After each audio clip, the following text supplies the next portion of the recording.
So today I'm going to give you a 7-step mid-year check-in and anchoring back into your goals. And this is where we can be so for real with ourselves. Hey, Krista, my love. We can be so for real with ourselves, guys, is number one, do you even have goals that you can look at and be like, this is what I'm working towards in 2025? Do you have a goal? Now, all of us can do goals differently. So maybe you're someone that does like the wheel of life that Tony Robbins does, and that's 8 different areas of your life. And then you like rank them on a scale of 1 to 10 and say, okay, I want to move up on like a 6 in finances and I want to move up to an 8, and you write your goals around that. Maybe you have one core business goal. Maybe you have one core personal goal, whatever it is. Do you have a goal? Do you have something that you're working towards for the end of the year? Because if you don't, I love the significance of dates. So if you have not written goals for yourself for this year, this can be your January 1st. The year, it's arbitrary. Like we can create a new start at any time. I like doing it on my birthday. Mid-year is a good one, especially if you haven't written goals. You get to start your year whenever. And if you haven't read the book, The 12-Week Year, I highly recommend it. It basically argues that you can get done in 12 weeks what you can get done in a year, where every week is essentially a month. And it really helps with high performance.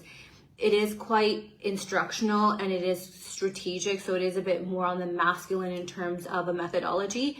However, it is a resource that you can look at. I love it. I absolutely love it because especially if we have any limitations around time, if we have a time scarcity story, which as I've mentioned before, I used to have that. I don't have enough time. I don't allow myself to say that anymore because it's a story and I don't want to keep affirming that. So this could be your mid-year check-in. This could be your start of year, like, goal setting process. But I want you to use this date as something significant.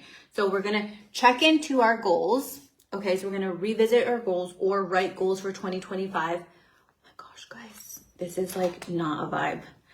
And then we are going to reflect. So if you do have goals that you have been working towards and you have a goal for the end of the year, we're going to reflect on that, but we're going to not judge, because this is where we get into a negative mindset when we look at the goal. So let's say you have a financial goal and you're not even a quarter of the way and we're mid-year. Maybe you have a health goal and maybe you feel like you've gone back on that health goal. Maybe you have a relationship goal and you haven't moved at all. You've gone back.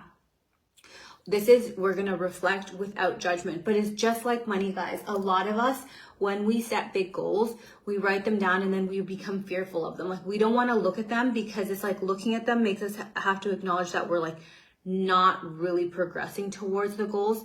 But I think it was on last month's group coaching call, we talked about the importance of facing things. So for example, if you are calling in more money, but your bank account is not really reflecting abundance, and so you avoid it like the plague, that's problematic right there. I want you to lean in and look at your bank balance, even if you're not happy with it. And I want you to be grateful for what you have. I want you to love on, even if it's $20 in your bank right now, I need you to love on it. I need you to look at it, because it's like a relationship. If you say out of sight, out of mind, you're never going to be able to progress it. And same thing with your goals. A lot of us write goals and then we're scared to look at it. And I know I've done this myself, where I've set a big goal and then it's intimidating because I feel like, oh my gosh, I'm not where I need to be with that goal. So then I don't look at it. But being avoidant is not going to help you reach that goal any quicker. So we have to be able to look at it. And this is where our emotional intelligence come in. And that's where we can look at it without judgment. We are doing our best. And if we're not doing our best, good. Let's call ourselves out on it and be like, I'm not doing my best right now. I could be doing better. I know I see more in myself. I'm going to step back for 1 second because there was one point that I missed on just if you haven't written goals. So I was on a call, I think it was on one of our group coaching calls, where someone shared that I don't like to set goals. And she had told me this on a private coaching call years ago. And she's I to go with the flow. And it's not my job to tell her she has to. I'm always going to say I would advise you to write goals. Anyway, she came around and was like, I think I need to write goals. Here's the thing. You need to write the goal. You can decide how you want to write the goal. Like I said, there's so many different methods of doing it. You could have one big vision. You could have 5 goals. You could have, I either recommend 3 to 5 goals for the year, or doing it in different areas of your life with 1 or 2 goals in each is plenty.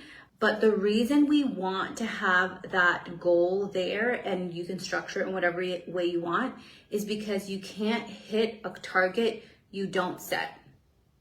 And this is where now, guys, as I'm 40 years old, I'm telling you, I feel like the years are flying. And I consider myself to be someone who's ambitious, and I almost feel, and this isn't to put myself down, I'm not putting myself down, but I'm like, wow, I feel like I could have been more productive. I could have achieved more. I could have done so much more in the last 5 years. I genuinely feel like that, right? And so what I don't want you to do is be so in your, I'm going to go with the flow, and you're going to wake up 60 and be like, what did I do? Or why didn't I go for it? Why didn't I just create the content? Why didn't I put that offer together? But you know why you didn't? Because you didn't write it down that you would. You didn't actually commit to it. It was always like this far-fetched dream. I actually met someone yesterday at an event, and she was telling me she's very successful in the corporate world. And she was telling me, I actually want to become a coach sometime. And we had really good conversation. We were talking about a bunch of things like relationship dynamics, a bunch of things.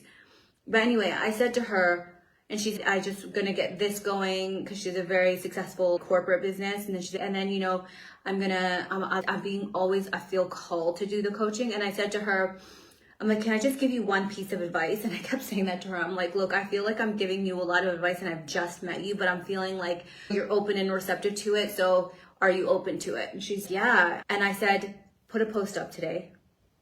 Put a post up. I don't care if you don't plan on launching for another year or 2 years.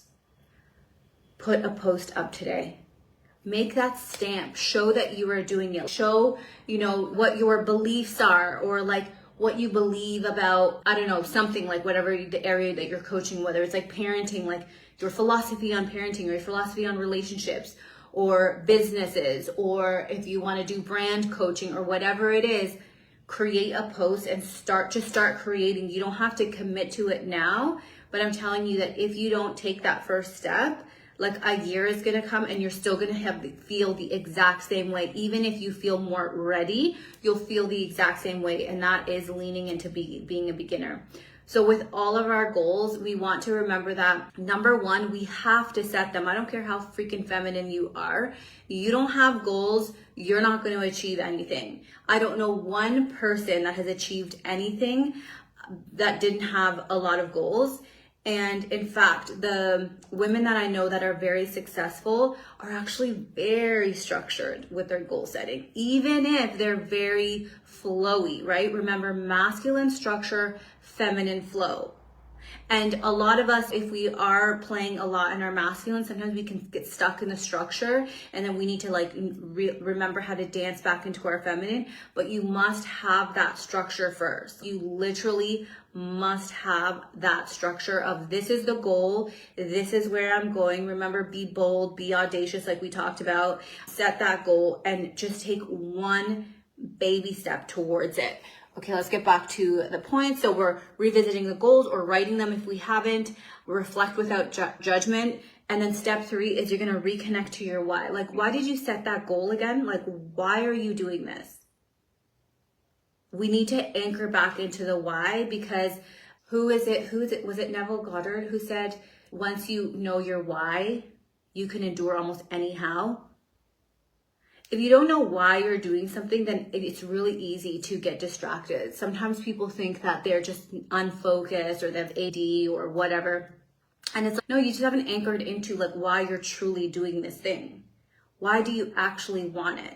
And we need to go layers deep, because if you say to me, like, I want a successful business, why? Because I want to feel confident about it. Because I want to have money to travel. What's below that? What's deeper than that? So I really want you to anchor back into your why. It often relates to serving someone else, whether it's doing something for your husband or for your children. And it often is around healing a part of yourself. Maybe it's that you never felt successful, or you never felt like super confident, or you were always felt left out growing up, or you were bullied, or whatever it is. And this is your way to shine your light. Anchor back into that. Anchor back into why you decided to set that goal. Okay, step 4 is we want to create a new action plan. So if what you were doing before is not working, so you can revisit. If you already have an action plan, revisit that, tweak it if you need to. If you don't have an action plan, create an action plan. So one of the things that I do, this is just one of my personal things. So I work from my Google Calendar. And in my Google Calendar, I have my life is organized in there. If it's not in my calendar, I don't know that it's happening. I have an event that is every single day for the end of time. There is no end date on this event. The event is my dreams. Making my dreams come true, it's an action. And in there, it has like my goals, what I'm working towards, and a daily to do. So I never wake up and I'm like, oh, what am I doing? Because trust me, my brain does that. My brain goes, I wake up and I'm like overwhelmed because there's so much I could be doing. I could be posting content. I could be recording a podcast. I could be doing something back end stuff. Like I could be doing something around the house. I could be doing admin for my family. There's so many things I could be doing. So I have a schedule that's got Monday through Friday of all the things. So Monday, record academy, do notes, record podcast, do this, like all the things I could do on a Monday, Tuesday, Wednesday, Thursday, Friday. And the thing is, I don't even work those other days. I intentionally don't work those other days, but they're there. Should I have the time? Should I know what I need to do? And then also, if I'm not hitting my goals, Mars, you have the option of working more. You actually don't work that much. And I'm very proud of that.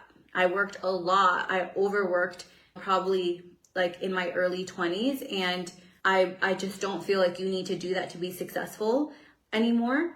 Mind you, there are chapters, there are seasons, and there are levels to the game. Meaning I put in so much freaking effort, like so much effort in the beginning that I did create, like, I guess some foundational stuff in my qualifications and things like that, where I did the hard work is what I'm saying. And so I continue to do the work. I just don't have to do it at the same level of intensity.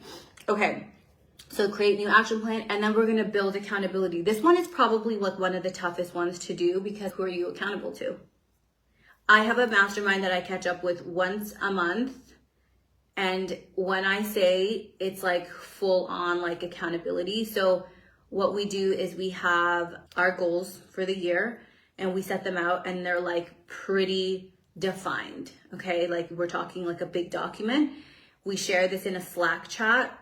Slack chat. And then we have every month, we have our goal set out for that month and like KPIs. So for example, I might say that I need to post across my different platforms a minimum of 5 times per week.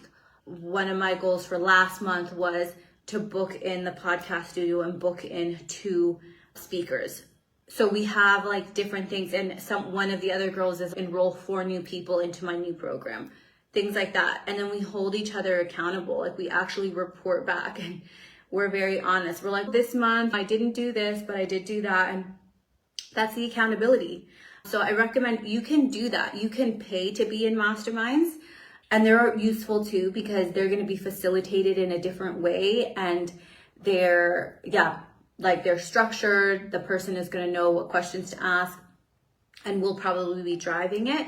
But the other thing is like, you can partner up with other driven women and be like, hey, would you mind doing a mastermind with me where we do like maybe even a 30-minute call a month where we check in on our goals, and maybe there's somewhere where we house our goals so we can hold ourselves accountable. Okay, there's ways that you can do this, because I know that people are always trying to save money.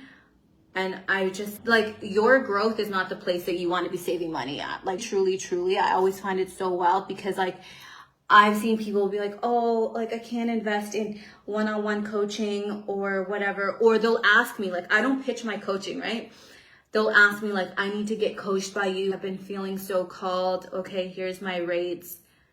Oh, wow, I didn't know that they were going to be that much. Okay, I really want to do this, but I just can't make it work financially.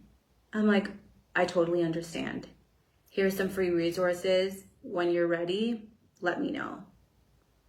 This person then goes on to buy a month or two later, like Versace something, which would have been similar to the price of the coaches. It's like you have the money, like we all have the money. And like for me personally, I dipped into my savings to pay for my coaching because my coaching for me at the time was an investment. And if you don't see it as an investment, then you're working with the wrong coach and you're seeing it in the wrong way. And if you're waiting to see results before you invest in the coaching, you're never going to see the results. Okay, so number 6 is celebrate your small wins. So go through the last 6 months and I want you to highlight all your wins and create like a highlight reel. Remember, we train our brain what to look at and like what evidence is there. So we can find evidence, and we know this through, I think it's the book of Lying Through Statistics or something. We can basically find evidence to support anything. So if you want to believe that you're a dumb, you can find evidence of that. If you want to believe that you are a winner, you can find evidence of that. Do you know how much we are winning and we don't see them as wins because we're just after that one big win? Stop doing that to yourself. Stop doing that to yourself. We need to celebrate those small wins, okay? Because what you're doing at a subconscious level is you're programming yourself to believe that I am a winner. And if you believe that you're a winner because you keep planting the seed that you're a winner, then your behavior changes to that of a winner. Your energy radiates to that of a winner. People begin to perceive you differently because you now have perceived yourself differently. We often wait for the external perception before we can embody it, but it's the other way around. And you might be waiting a lifetime if you're waiting for your parents and your cousins and your high school friends and the people that follow you online or that you follow. You might be waiting a lifetime for them to reflect back to you that you are an incredible, powerful leader, or you can say, I'm going to embody it. This is the evidence that I have. And you're going to be basically your own lawyer. Okay. That's literally it. And I want you to find the evidence that you are a winner and then act from that perspective. Okay. I think there's some teachers talking right now about it's like cosplaying. I don't know how I feel about that yet. I haven't looked enough into that, but it's not faking it till you making it. It's deciding to believe something about yourself first and then embodying it daily and choosing to live into that reality until everybody else starts reflecting that too. Like when I decided to change my life, do you think anybody believed me? Guys, it was such a hard pivot. It was such a hard pivot from when I was in Toronto and my pictures were basically me in bikinis. That was all of and I always had this look on my face. It was so thirst trap. I can call myself out on this, guys, because you need to know the truth. I'm always going to keep it so 100 in here. But it was like all bikini pictures of myself. And now I'm like putting up these quotes on textured backgrounds of having the discipline to do this, about like all these like quotes that I got from online and reworked them. And I thought I was like so smart for reworking them. And then they would be like spelling mistakes. And then like I'd have people that I was working with at the university like, that's just not how you spell discipline. I'm like, oh my gosh. Like I had to embody it. I had to embody it.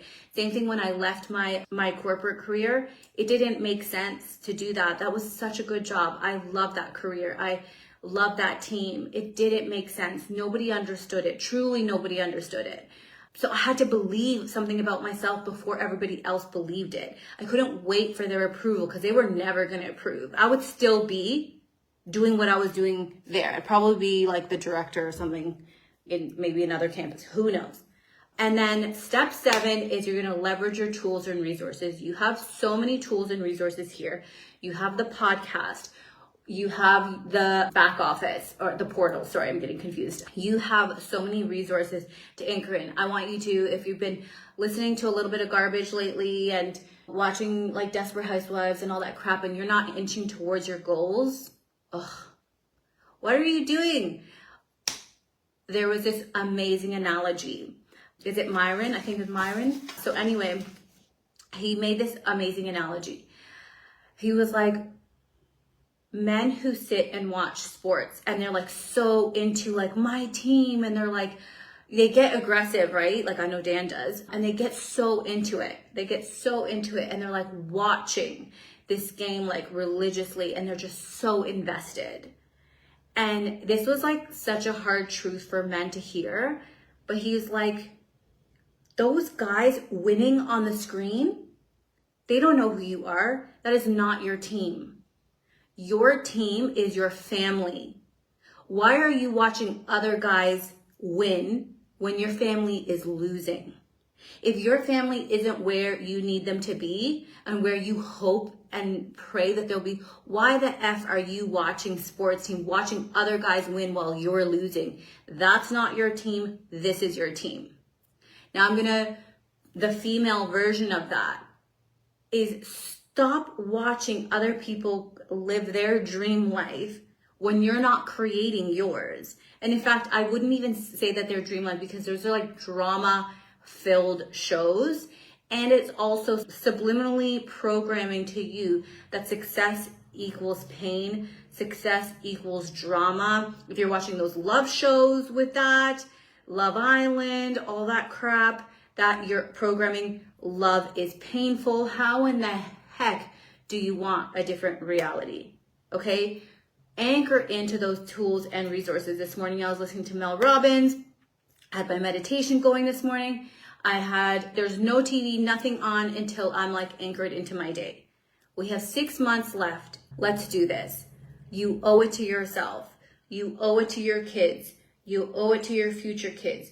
You owe it to your future relationship. They need the best of you. And that's a question I like to ask myself in the morning, is like, who needs the best of me right now? Who needs the best from me today?